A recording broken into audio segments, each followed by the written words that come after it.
নামাজের মধ্যে আরেকটা জায়গা আছে দোয়ার, সেজদায়। কখন? ওয়াসজুদ ওয়াক্তারিব, আল্লাহ বলেন সেজদা দাও, আমার কাছে আস। সেজদায় পড়ে যা বলার আল্লাহরে বলবেন। মনে থাকবে যুবক ভাইয়েরা? তোমাদের মনে থাকবে? যা চাইতে মনে চায় সেজদায় পড়ে চাও। তুমি যখন সেজদায় লুটিয়ে পড়ো, তুমি মসজিদের টাইলসে সেজদা দাও নাই, তুমি আল্লাহর কুদরতি পায়ের উপরে সেজদা দিয়েছো।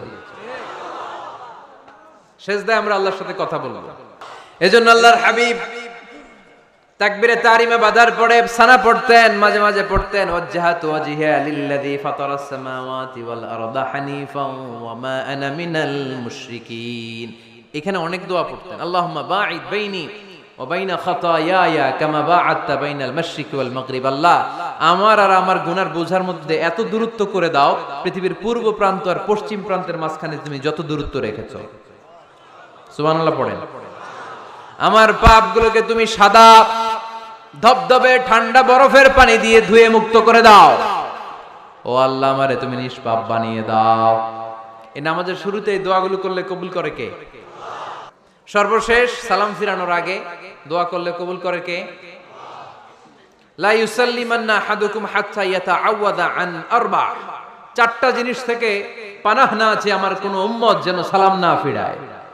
সবাই যেন পড়ে আল্লাহুম্মা ইন্নী আউযু বিকা মিন আযাবিল কবর, আউযু বিকা মিন আযাবি জাহান্নাম, আউযু বিকা মিন ফিতনাতিল মাহইয়া ওয়াল মামাত, আউযু বিকা মিন ফিতনাতিল মাসিহিদ দাজ্জাল। পড়েন আমিন। দোয়া মাসুরা পড়ে এই দোয়াটা পড়ে সালাম ফিরাবেন। কবুল করবে কে? জুমার দিনে, আজকে কি বার? আজকেই তো জুমাবার।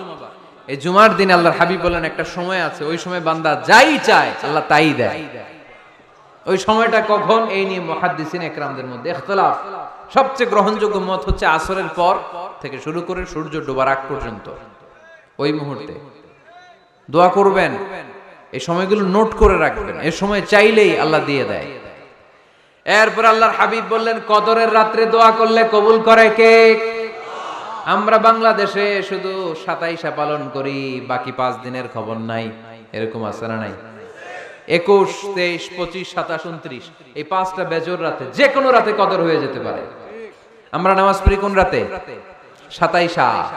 সারা রাত কানতে কানতে শেষ, ওদিকে কদর চলে গেছে 23 তারিখ। আছে না নাই? হতে পারে। বুদ্ধিমান মুমিনের কাজ হচ্ছে বেজর 5 রাত্রিতে, শেষ দশকের 5 বেজর রাত্রিতে এক সমান তালে ইবাদত করা, যাতে কোনো ক্রমে কদরের বরকত ছুটে না যায়। এরপর আল্লাহর হাবিব বললেন কেউ যদি কোরআন খতম করে, কোরআন খতমের পরে যে ব্যক্তি দোয়া করবে তার দোয়াটা কবুল করে কে?